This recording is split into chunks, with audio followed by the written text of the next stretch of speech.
Good afternoon mga idol. Magtatanim na naman tayo ng kabuting saging. Tuturuan namin kayo kung paano magtanim ng kabuting saging na hindi na kailangan magbabad ng mga dahon. Gamit lang natin itong mga puno ng saging saka dahon ng saging.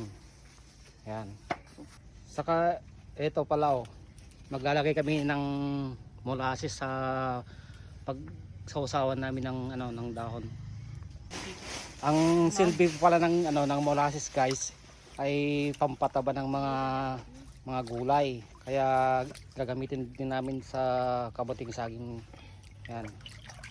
Haluin lang mabuti. Yan. Kung gusto nyong bumili ng molasses, meron din ako sa TikTok. Tignan nyo lang dun sa TikTok kung merong molasses. Yan, maglalatag na kami guys sa ng binhi first layer.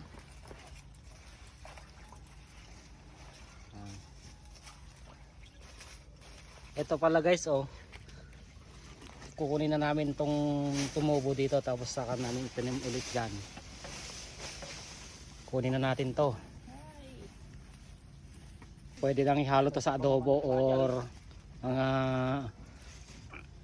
yan, madre cacao.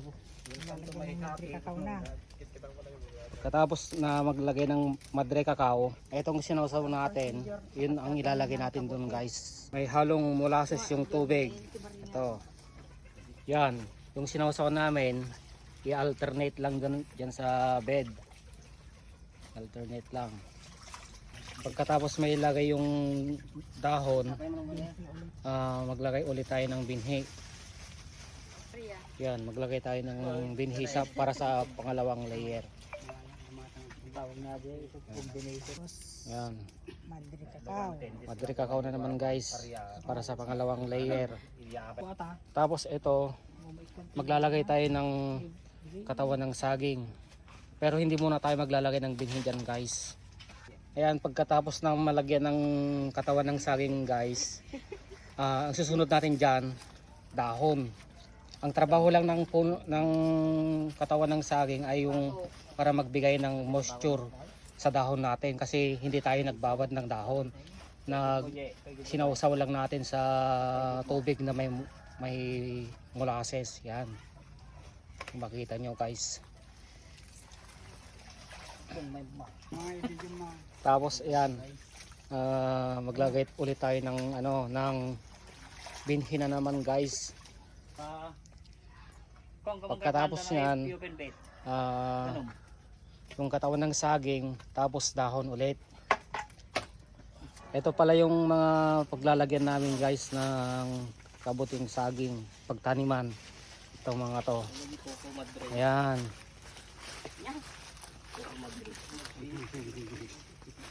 Ito yung dahon, yung tubig na linagyan namin ng molasses.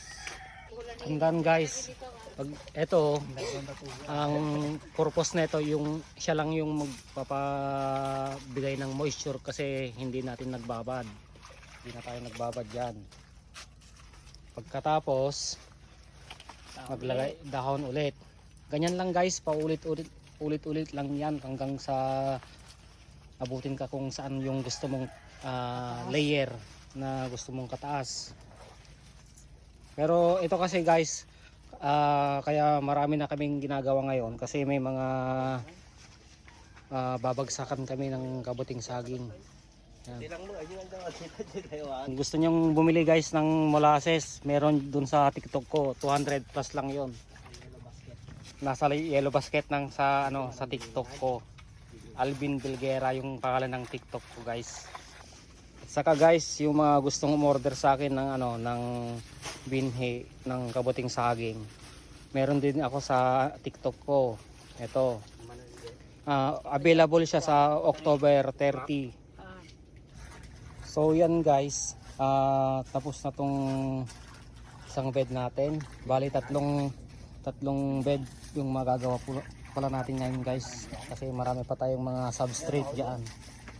So thank you guys sa panonood. Maraming salamat.